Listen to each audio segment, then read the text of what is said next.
Ladies and gentlemen, welcome back to the France Country series. This time in the fourth entry, and this time this entry was a little bit unexpected. I had initially not planned to cover the Hundred Years' War because it's such a massive topic and it's really, really important to French history. I know, but I felt that I wasn't going to entirely do it justice because so many of the videos that I found that I was researching were super, super long. They were like 3, 4, 5 parts. And since the France Country series is only going to be 15 videos at the moment, I figured, okay, I was going to talk about it maybe a little bit. Maybe it would come up in some of the other videos or anything. But thankfully, Bhakti, who was a longtime commenter on this channel, he said, man, why are you skipping the Hundred Years' War? It's so important to French history. I asked him for one video, and Maréchal Tourrené, yeah, I think it's Tourrené is how you pronounce it. I took French in school for 6 years, but I don't remember much. He commented on this video, and it's 10-minute English in British history, which is why I probably couldn't find it. The 100 Years' War by History Matters. We're going to be doing a lot of History Matters on this channel. There was originally I had the French Wars of Religion, and I have one other video that's planned that you guys will see. But now it looks like it's going to be 3, and the reason I hadn't found this one is because it's focused on the British history. But anyways, France plays an important role. Long enough intro. If you haven't already yet, please remember to comment, like, subscribe. And without further ado, let's get into it. 1337, and Edward III has just had his French lands confiscated. Normally, such a conflict would be resolved by an English king acknowledging that they held these lands as a subject of the French king. Well, not this time. Edward III would try the different tactic of declaring himself to be the rightful king of France instead. His claim came via his mother, Isabella, which the French dismissed because inheritance wasn't matrilineal. Naturally, Edward's claim meant the beginning of a war, the 100 Years' War. Which wasn't 100 years, but anyways, one question that I did find when I was just researching a little bit is that so many English kings considered themselves to be the king of France as well, because the lineages, they get all confusing and things like this. Again, I'm no expert at this subject, just did some brief reading, but I think during this time, didn't most of the English royalty actually speak French and not English? I think, right? I know that was one sort of factor, is that the connections between English culture and French culture were very, very deep, and they were very similar at this time too. So yeah, I thought that was Edward III the first to call himself the King of France as well as the King of England? I'm not sure, but let's keep going. Couple of quick facts. First, the war actually lasted for 116 years. Yes. And second, the war wasn't continuous, and there were many years of peace between the 3 main phases of the war. Nobody so had at that kind of first, money. Edward Yep. struggled to raise the money for an invasion, and so had to delay any military action until 1340, the year he formally declared himself the King of France. This year saw the first major battle of the 100 Years' War, the Battle of Sluys. This battle involved the English requisitioning merchant ships and outfitting them for war. These ships then sailed for the French navy stationed at Sluys. The result was the destruction of the French fleet in England securing the Channel. After this, Edward landed in France, but nothing much really happened on either side because war is expensive and no one could afford it. A truce was declared, but it didn't last due to the death of the Duke of Brittany in 1341. Brittany was semi-independent of France, and both sides backed rival claimants to the duchy. Edward landed there in 1342 and took this land before another truce was signed the next year. Negotiations towards a permanent peace between England and France broke down, mostly because Edward didn't want peace. In 1345 the war resumed, but the English weren't very successful, barring some victories in Gascony. The next year saw the main English thrust when Edward took a large army and landed here in Normandy. Edward's advance was not meant to capture and hold land, but was instead what is called a chevauchée, which is when an invading army essentially set everything on fire. Edward moved north before King Philippe's much larger... Interesting. I wonder how many times the English actually landed in Normandy. And so obviously arguably the most famous landing is the D-Day landings in Normandy. But I hadn't known that during the 100 Years' War, he also landed in Normandy. Maybe that's a bar trivia question. How many times have the English landed troops in Normandy? I don't know. I know at least 2, so... army caught up to him, and the two sides clashed at the Battle of Crécy. Crécy was not only a surprising English victory, but it was a decisive one, seeing many French nobles and the King of Bohemia killed in hails of arrows from English and Welsh longbowmen. After this victory, Edward marched north and laid siege to Calais, capturing it the next year. Calais was an extremely important gain for Edward because it provided a gateway into France at the shortest crossing point from England, making future campaignts cheaper. English good fortune wasn't limited to France.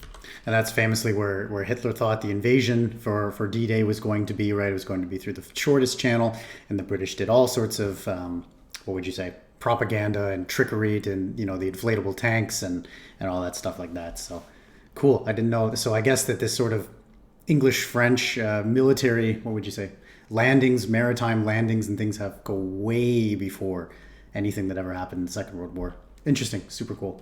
The King of Scotland, who had been at war with England since 1332, was captured by the Archbishop of York at the Battle of Neville's Cross, just outside of Durham. The feeling of celebration would be cut short by the introduction of the Black Death in 1348, which was kind of terrible. The destruction wrought by the plague meant that no major military campaigns could be undertaken by either side for many years. In 1350, King Philippe died and was succeeded by his son, King John II. There was some skirmishing and piracy over the coming years, and both sides tried to sue for peace, but neither could agree on Edward owing homage. In 1355, Edward, the Prince of Wales, better known as the Black Prince due to the armour he wore, launched a devastating chevauchée and decimated French lands. He was confronted by King John, who had a much larger army, at Poitiers in 1356. The battle here is one of the most famous English victories in history, mostly because the French king was captured, thus continuing the long streak of kings who were called John being terrible. Capturing King John was a huge bonus for the English, and the ransom demanded was huge. French luck worsened when the country descended into civil war, and rioting meant that King John's ransom couldn't be paid, thus invasion. In the end, the French agreed to the Treaty of Bretigny in 1360, which ended the first phase of the war, called the Edwardian phase.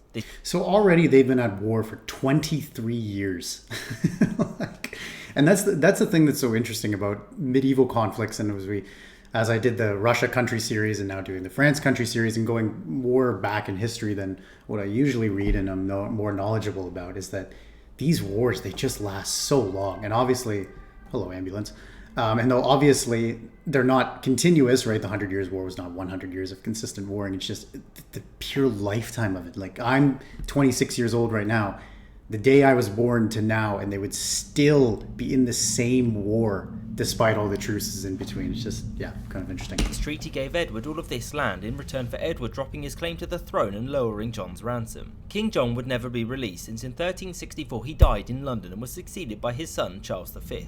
Peace between England and France would be broken in 1369 when King Charles called the Black Prince, now the Prince of Aquitaine, to Paris. The prince refused, and so war. Under Charles, the French did much better, with an early victory in 1370 at Pont-Vaillant. Shortly after this, the Black Prince became unwell and returned to England in 1372. This second phase of the war, called the Caroline phase, saw the English territories reduced from this to this by 1376. This year also saw the Black Prince die, and the next one, Edward III, died as well. The throne passed to Edward's grandson, who was crowned Richard II at the age of 10. 3 years after this, Charles V of France died and was succeeded by Charles VI, who was only 11. So having 2 children ruling 2 kingdoms at war was not a recipe for stability. Many nobles vied for dominance over the new monarchs, but in England, Richard's uncle, John of Gaunt, acted as a stabilising force. Gaunt was an accomplished general and was also married to the daughter of the King of Castile, through whom he claimed its throne. He attempted to take up his claim in 1381 with the help of the Portuguese, whom England had made an alliance with in 1373, which was confirmed by the Treaty of Windsor. Yeah, true. This would go, and this is a lasting alliance still to this day, actually. Fun fact. Incidentally, this treaty is still in effect today, making it the oldest active alliance in the world. Ultimately, John of Gaunt was unsuccessful in taking the Castilian throne, and by 1389 he was back in England. Political divisions, along with the financial pressures of war, meant that Richard II made peace with the French, which would last for the rest of his reign. Richard's reign was consistently plagued with issues surrounding his nobility, who had stripped him of significant power. France also had issues with King Charles VI, who was prone to bouts of madness. Because of Charles's condition, a regency was established, which led to a power struggle between the Duke of Burgundy, who controlled these lands, and the Duke of Orleans, who controlled these. Back in England, Richard was regaining some of his lost powers and ended up exiling John of Gaunt's son, Henry Bolingbroke, in 1398. The next year, Gaunt died and Richard disinherited Henry, which was a bad idea. Henry returned to England to reclaim his seized lands, most of the English nobility sided with him, and Richard was overthrown. There was some debate over who would succeed Richard, but ultimately Henry succeeded him as Henry IV, the first monarch of the House of Lancaster. But as far as the 100 Years' War was concerned, Henry wasn't very important. Suffice to say that there was some fighting, but it was sparse, and also the English kept losing despite the civil war in France. Henry IV died in 1413 and was succeeded by his son, Henry V, who is one of England's most famous kings. Henry was willing to make peace with the French, providing they gave him this land. Shockingly, they look at that border gore. said no, and so war it was. In 1415, Henry landed in Normandy and seized Harfleur before moving north to Okay, so there you go. There's 3 times landing in Normandy. Calais. Before he got there, Henry was cut off by the French army and they clashed. This battle, the Battle of Agincourt, is known for being one of England's greatest military victories. The English were heavily outnumbered, but Henry's army was 80% longbowmen. The French casualties were massive, and the French nobility was devastated by the deaths and imprisonment of many of France's leading officers. Henry didn't continue his campaign afterwards and sailed back to England with his hostages. Henry returned to France in 1417, this time setting out to conquer France entirely and have himself crowned king. Because France was still undergoing civil strife, the English were able to capture most of Normandy except for Rouen, which fell in 1419. 1419 was an important year in the war because it saw the Duke of Burgundy assassinated on the orders of the French heir, the Dauphin of France. The Duke's successor, Philippe, sided with the English and declared his support for Henry as the King of France, along with many other French nobles. This was the final nail in the coffin for the French and resulted in the 1420 Treaty of Troyes. This stated that Henry was to be the regent and heir to the French throne, that Charles's children were to be disinherited, and that Henry would marry Charles's daughter, whom he had one son with in 1421, also called Henry. Not all of the French accepted Henry as king, and resistance to him continued, with both the English and French winning victories. Henry was not just a conqueror and managed to overcome many challenges at home. One such challenge was the Southampton plot. This saw several nobles attempt to overthrow Henry and replace him with Edmund Mortimer, a cousin of Richard II. This plot was foiled before it could begin in earnest, although they would have had trouble anyway since Mortimer didn't want to be king. Henry also made great efforts to increase the use of the English language in government. Another issue which Henry V had to deal with was the continuing rise of Lollardy, a religious movement which disliked the church as an institution.